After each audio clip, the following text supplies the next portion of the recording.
ነገር ዶክመንት ሰጥቶ እኔ ማንኛውም ሰው ሲጠራኝ በሰዓቱ ሄጄ የምመልስበት ቦታ አለ፣ ትክክለኛው የፍርድ ቦታም ከሆነ ማለት ነው። አይ ቆይ ቴዲ እንትና ተስፊሽ ቴዲ ፍራኦል ነገረኝ ሳይሆን በፍራኦል ሊያሳብበት እንትን ብሏል የሚለውን ሀሳብ እንያዘውና እኔ ለአንተ በውስጥ እነግርሃለሁ። ሌሎችም የወጡ ሀሳቦች አሉ። ፍራኦል ለእንትና በደህና ጊዜ የነገረው የሚለውን ያዘው ግን ከእሱ ጋር በስርዓት የተቆረጠው ቪዲዮ ላይ የነገረኝ ይልና ከቲንጉ ላይ ፊራኦል ኢቴቻ ቲንግ ለማጣላት የሚሆን ለምን እንደሆነ የተጠቀሙት አላውቅም። ሙሉን አላየሁትም እኔ እውነት ለመናገር ያ በቃ እሱ ነው ተቆርጧል። ከዛ ባሻገር የምነግራችሁ አሁን የተጠራ ነው ሚኪ ፊት አውራሪ ዴቭ ፒኤስልሲ እኔና መሲ ብሪጅስቶንን ያ መሲ መልስ ሰጥታለች። አሁን መልስ ሰጥታለች። ያ እሷ መልስ ሰጥታለች በራሷ ነገር ዴቭ ፒሲኤል ማለት የተከበረ ሰው ነው፣ ብዙ ሰዎችን የሚረዳ ፒሲኤል የሚባል አሜሪካ ውስጥ 4 ሆስፒታል ያለው ሰው ነው። አከተም ከዛ ውጪ ኢትዮጵያ ውስጥ አንድ ቦታ ቦሌ ላይ የክሊኒክ እንዳለው ነው ማውቀው። ምንም የተለየ ነገር የሚያደርግ የለም። መልካም ነገር የሚያደርግ እና ሰዎችን የሚረዳ ሰው መሆኑን ነው ማውቀው። ከዛ ውጪ ከሱ ጋር የተገናኘ ነው ራሱ ከዴቭ ፒሲኤል ጋር የዛሬ 2 ዓመት 3 ዓመት ነው። እንደ ጓደኛ ያን እኔ ደፍተር ሳሰባስብ በጣም ረድቶኛል። ብዙ ቪዲዮዎችም አሉ። ወደታች ወደ እኔ ቲክቶክ ወደታች ከወረዳችሁ ዴቭን ታገኙታላችሁ። በየኦሮሚያ ክልል ደፍተር ስንሰጥ፣ በየአማራ ክልል ደፍተር ስንሰጥ ያለው ማለት ነው። እኔ አማራ ክልል የሄድኩት ጎንደር ነው። ጎንደር አንድ ጊዜ ሄጄ ደፍተር ሰጥተናል። ከዛ ውጭ ፊልሞች ለማሳየት የዛሬ 10 ዓመት በፊት 3-4 ሄጃለሁ። አሁንም ሄዳለሁ። በፈለገኝ ሰዓት ተነስቼ ሄዳለሁ። ለንግስም ሄዳለሁ። ግን በሚባልበት ደረጃ ውስጥ በእንደዚህ አይነት ንግድም ተሰማርቼም አላውቅም። እኔ የምነግርህ ተስፊሽ እኔ እንደ ሀሳብ እኔ አሁንም ማብራሪያ ባትሰጥ፣ ምንም አይነት ማብራሪያ ባትሰጥለት፣ ምክንያቱም ከህግ አግባብ ይሳም አሁን ምን አለ መሰለህ፣ እኔ በቤቴ ነው ያለሁት አይደል? አሁን ቤቴን ከፍቼ ነው እያወራሁ።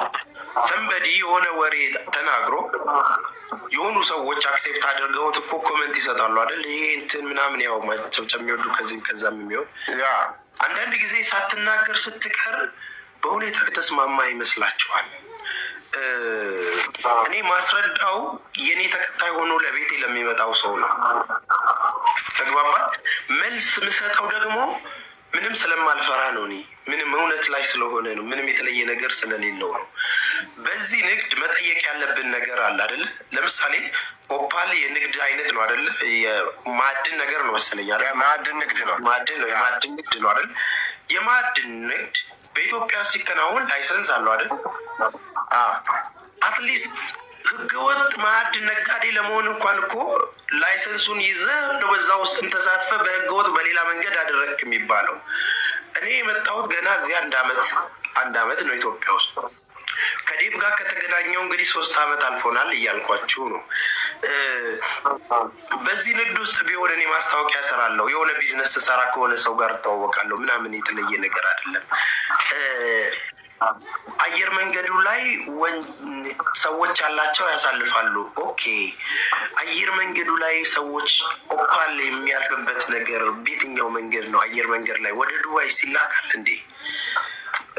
በጣም የሚያሳዝነኝ ለምን እንደሆነ ታውቃላችሁ? እኔ እንኳን ምንም ብጠየቅም እውነት ላይ ስለምቆም ምንም የተለየ ነገር የለውም። ሀገሬ ላይ ነው ያለሁት። በጣም የማዝነው እኔ ለሚኪ ነው። ምክንያቱም ሰበብ በዝቶበት እዛ የሆነ ነገር እያቀሳሰሩበት ስለሆነ በጣም ማዝነውን ለሱ ነው። እኔ እንኳን ምንም ሀገሬ ላይ ነው ያለሁት። ምንም ችግር የለውም። እያንዳንዱ ነገር መጠየቅ ካለበት በአግባቡ ነው የሚጠየቀው። ደግሞ በቲክቶክ አይደለም። እውነት ለመናገር ማስረጃ አለው። ይሄ በቂ ማስረጃ ምናምን ብሎ መልቀቅ እኮ ነው። ልክ ሶሻል ሚዲያው ላይ ማስረጃው ሲወጣብን ሀገሪቷ በህግ ስር ነው ያለችው። በዛ ህግ ትጠየቃለህ። ከዛ ባሻገር የድምፅ ማስረጃውን አውጣው፣ መረጃውንም አውጣው። ምን ስናወራ ነው የድምፅና የሰነድ ማስረጃው? ስለዚህ ከህዝቡ እኩል መስማት ነው የምንፈልገው። ስለዚህ አትደብቀው በሉና ነገሩ ሌላ ቴዲሻ እኔም መልዕክት አስቀምጥለታለሁ፣ ጽፍለታለሁ ውስጥ ቤቱ ሄጄ አላወራም። በሌላ ቤት እኔ ጋር መምጣት ካልፈለጋችሁ ሌላ ቦታ ሞግቱ ለሚለው ነው። እኔ ድሮም ላይቭ ስትሪም ቤቴን ከፍቼ ነው ምሰራው። እዚሁ ነው ማውራት የምፈልገው። መምጣትና መጠየቅ ከፈለግ ቴዲሻ፣ አሁን ደግሞ ለአንተ ነው ድሉን ማቀርብን። ከዚህ በፊት በጋራ ሌቦች ተብለንም ሄደን ምንም መረጃ ሳይኖር ስማችን ጠፍቶ ብቻ ነው የቀረው በአንተው ቤት።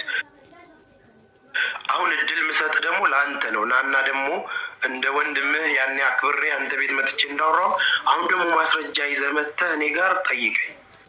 ምንም የተለየ ነገር የለውም። ከዛ ባሻገር ማስረጃ የምትለውን ነገር ለህዝቡ ልቀቀው፣ ንገራቸው። ለእኛ ስም አትጨነቅ።